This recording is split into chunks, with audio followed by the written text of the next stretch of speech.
गंवार सास। ममता ने अपने बेटे को पढ़ा लिखा कर बड़ा आदमी बनाया। अब वो शहर में अपने परिवार के साथ रहता है।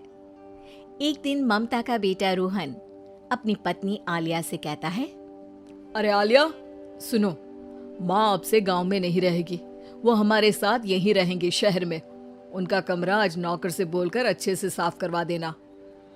ओह, आज तो मेरी किटी पार्टी है, फिर मुझे जिम और फिर शॉपिंग। ठीक है, कल करवा दूंगी। अच्छा, लेकिन माँ के सामने ये कपड़े नहीं चलेंगे। हाँ, तुम्हें साड़ी या सूट पहनना होगा। अरे बिल्कुल भी नहीं।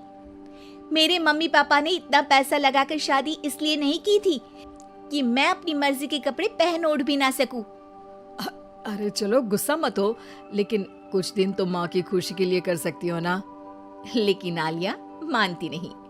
माँ आती है सिंपल सी साड़ी, झोला और चप्पल पहनकर। अरे रोहन, मैं इनके साथ कैसे रहूंगी? मेरी फ्रेंड्स क्या कहेंगी? ये तो पूरी गंवार लग रही है। आलिया, माँ गांव में रहती थी इसलिए ऐसी हैं।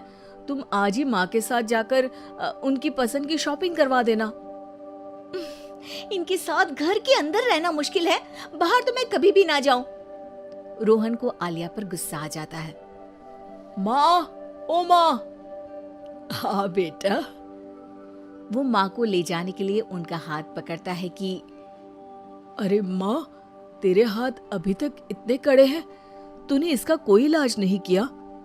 अरे बेटा, इसका कोई इलाज नहीं। वैसे भी मुझे कोई शर्म नहीं कि मेरे हाथ मुलायम नहीं है, क्योंकि इन्हीं हाथों से मेहनत कर मैंने तुझे बनाया है बेटा। अगले दिन, माँ, मैं ऑफिस जा रहा हूँ। कुछ लाना हो तो आलिया को बोलकर फोन करवा देना। रोहन के जाने के बाद,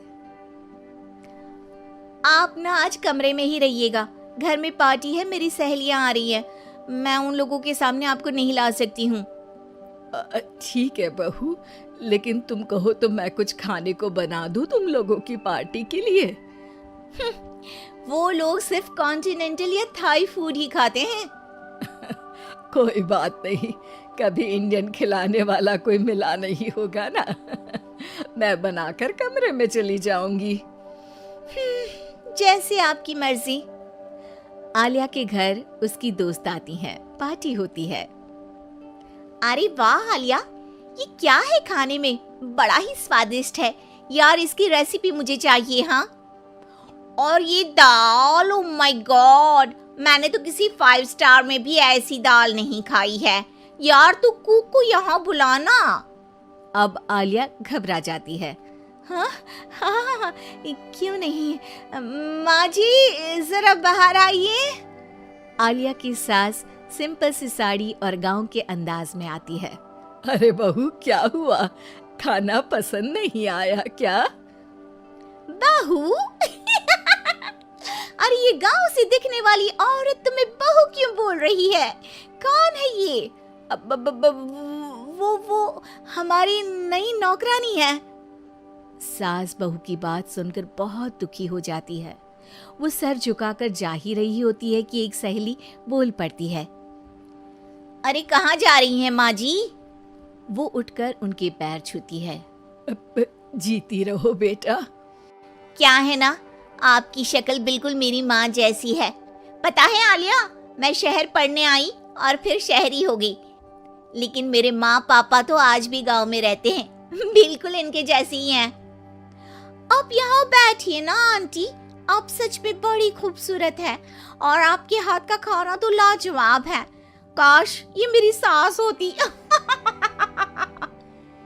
सभी सहेलियां सास को घेर कर बैठ जाती हैं और उनसे खाने की रेसिपी पूछ रही होती है कि तभी घर की बेल बजती है और रोहन आता है। अरे क्या बात है, आज आप लोग हमारे घर में?